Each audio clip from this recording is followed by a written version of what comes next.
Welcome to Dear Dietitian, where we answer your questions. So we got questions on YouTube this time, which is cool. Some engagement there, which is awesome. So basically reading from my screenshot, did either of you do honours at university? Would you recommend it? Do you think it increases employability? What about a PhD? No, neither of us did an honours at university. Neither of us have a PhD at this stage. I'd like to be a doctor. I would like to be a doctor just for someone to say, Dr. Tyson. But for no other reason other than and I could write a book and people would buy it, so that would be cool. Mm-hmm. Employability through honours and PhD. Private practice, probably not so much. No? Mm-mm. Research, yeah. Yeah, research, 100%. So if your path is you want to be a research dietitian or you want to be a lecturer at a university, honours, PhD, 100% best way to go. You'll definitely, like a lot of lecturers at uni never were actually dietitians. They just kind of jumped from student life to PhD life to lecturer life. And I think that's the issue. You've got no concept of what the real world of dietetics is. I always thought that I might go back and do something, but yeah, that's always one of those dreams, isn't it? Yeah. Because I think you need to get that experience first before then you can actually come up with things like research questions and some idea of what's going on in practice, the answers you want to have sorted out. So yeah, I don't think it's valuable, really, particularly if you're working in private practice, and even if you're working in a hospital, probably the same thing. Yeah, hospital, unless you're the research dietitian at the hospital. There's only a few of those. But and nobody really looks at those things underneath your name, like they just say dietitian.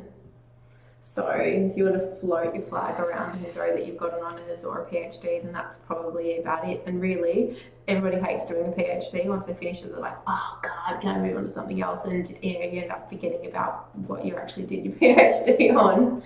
So it's more about what you want that career to look like after the fact. So versus the actual paper in itself. But if you think that's a possibility of an option of you wanting to do a PhD, then doing an honours is a good little taste. In my master's, I had a research major, so I did a thesis and all of that. So I got a taste of research, which then allowed me to think I don't ever want to do it again.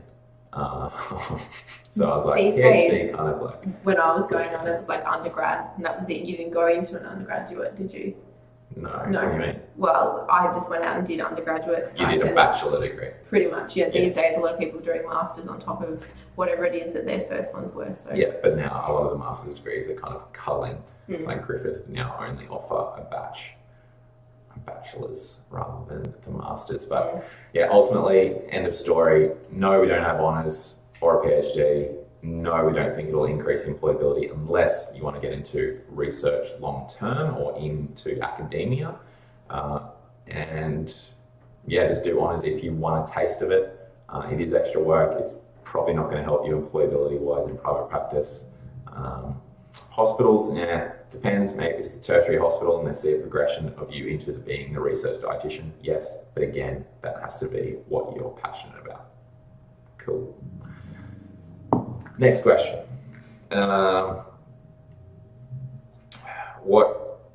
Do you think gaining a job as a newly graduated dietitian is very challenging?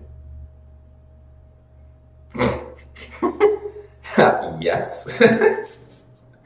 I wouldn't say that, right? Okay. I would rephrase the question to say getting a full-time position as a new graduate dietitian is challenging. Okay, yeah. All right. Yeah. I think for the most part, a lot of the dietitians that one we've either employed ourselves or listened to people's experiences that they're 1 day a month here and 1 day a week there and over at this clinic here, and they do a random pop-up job every once a month and it ends up only being maybe 1 day a week on average. So you generally will find something, but it's not probably what you imagined it might You're look likely like. going to still have to work it. A different job. Yeah. Yeah. As a new grad. But some just don't get jobs whatsoever. And that could be luck, it could be that you're not that good. And a lot of them ask for experience, and that's just... So many ask for experience. Yeah, and I'm sorry, no, you don't have enough experience is what a lot of the responses will be, so that's always been really challenging. So the dietitians that I've mentored in the past have all said that, and a lot of them end up being in private practice because of that reason, because they can't get that full-time job. That's not to say you can't. And if you are a lucky dietitian to get a new graduate position in a hospital or something like that, they're few and far between, but it can happen, but it's very challenging. Yeah, so in terms of how you could actually help that, so when people ask for experience, like if you've done work experience for someone, that will help you. If you do work experience for 7 different people over the course of 12, 24 months, that will certainly help you, but that takes work ethic to actually do it on top of uni, on top of work and uni. But that's going to be the difference between you getting a job sometimes than other people. That's going to set you apart, because not everyone has that same work ethic. So that can get you that. As well as that, look for employers that don't really give a shit how much experience you have, as long as you are an awesome person like us. And be persistent. A lot of the time I hear stories as in they give up, they get really disheartened, demotivated, they'll apply for jobs for a couple of weeks, get knockbacks on every single one, and then won't bother. Yeah, and then it goes a year, and then they go, oh, I'm keen to try again. It's just far out, man. What have you been doing? Every single job. And if you are looking for a job, that's another. If you're looking for a job in a capital city, so is every other person. If you're looking for a job on the Sunshine Coast, so is every other person. If you are willing to go rural or regional or across the country, you're more likely to be successful in getting employment. And if you can actually show that, that's a good thing if you ever come back to wherever you want to live. If you then get a year's worth of experience, and then you can try and move back to where you want to live if you've got that experience. But you most of the find you might love it and want to stay down there long term. So Yeah. So look, it's hard, and it's more challenging now because of the number of graduates, and there's not really more opportunities for dietitians in general, particularly in the public sector. It's not like we've been allocated a heap of money, even though there's a need. Just because there's a lot of overweight and obese people with chronic diseases doesn't mean that they actually want to pay for it, which means there's no work.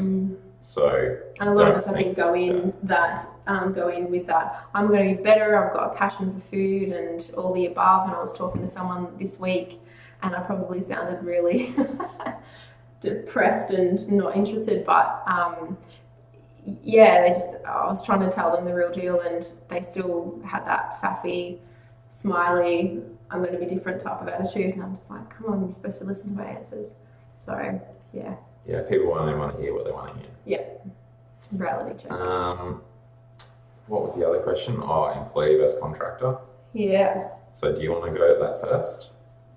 Pros and cons of being an employee versus being a contractor. Oh, pros and cons of it. Yes. Well, I've been both. So let's start with the pros of being a contractor or an employee.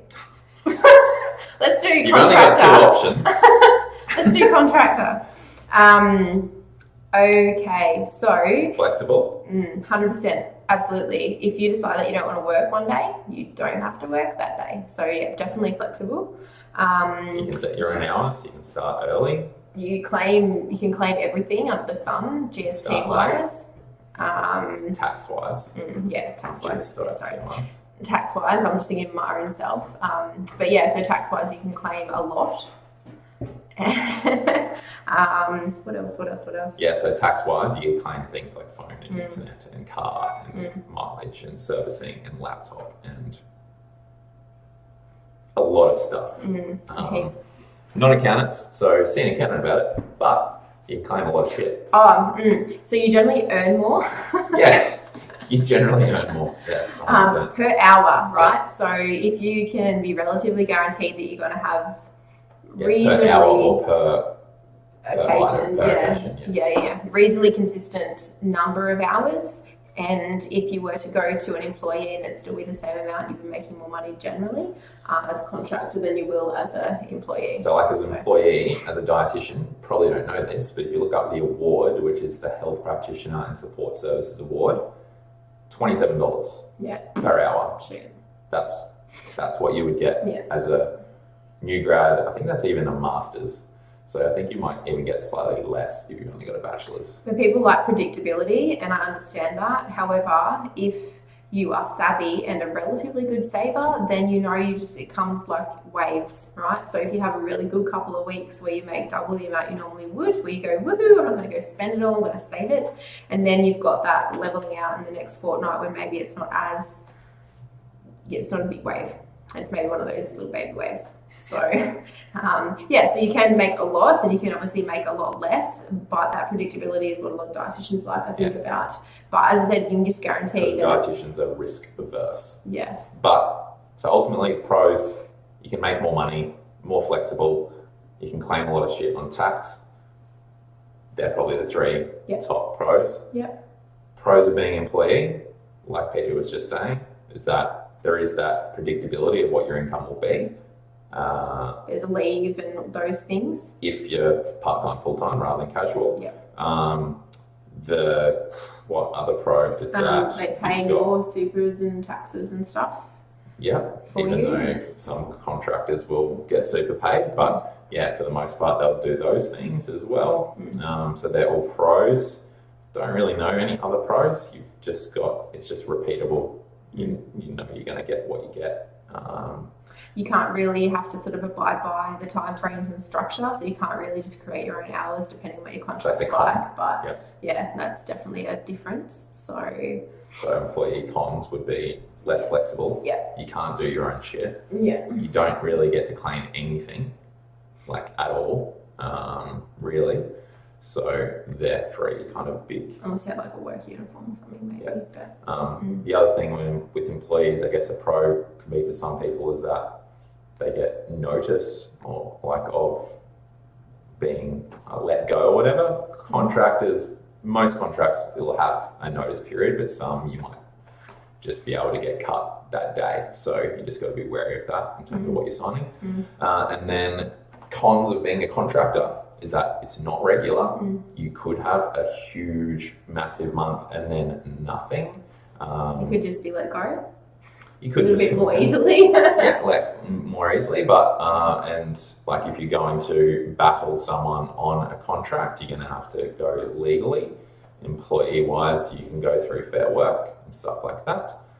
So there's stuff available to you, but you still might end up in court. So maybe another con is you don't have to, obviously if you can claim all your other stuff means you've got to actually do that and keep all of that, so it's a little bit more laborious and... Con as a what, contractor?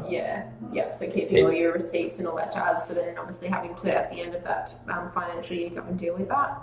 So having to do your own accounting and set up, all of that. So there is those additional work stuff. But if you do it right, it takes a little bit of learning, but if you do it right, it usually works out pretty good. And once contractors are rolling with it and you try and say, hey, do you want to be an employee? A lot just go, I'm making too much money. And there's a lot of cons.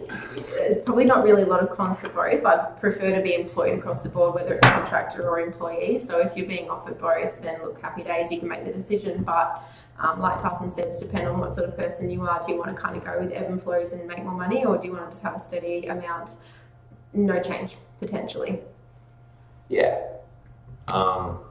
And then ultimately, I guess it comes down on what the actual job is and what you're actually meant to do for that extra money as a contractor versus what your expectations are as an employee.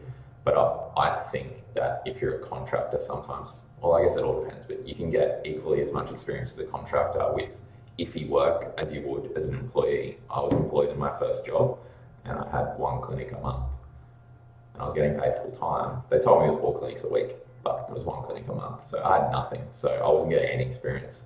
So that is something else. There's money coming in, but that's not everything. It's the experience. So if you can be a contractor in an area that you like, or with a company that you know you can grow, or that there's an area that they want to put you in, then that's mint. Employee, you don't get a lot of choice. It's just like, here's the role. Do you want to do it? Sweet, tick a box.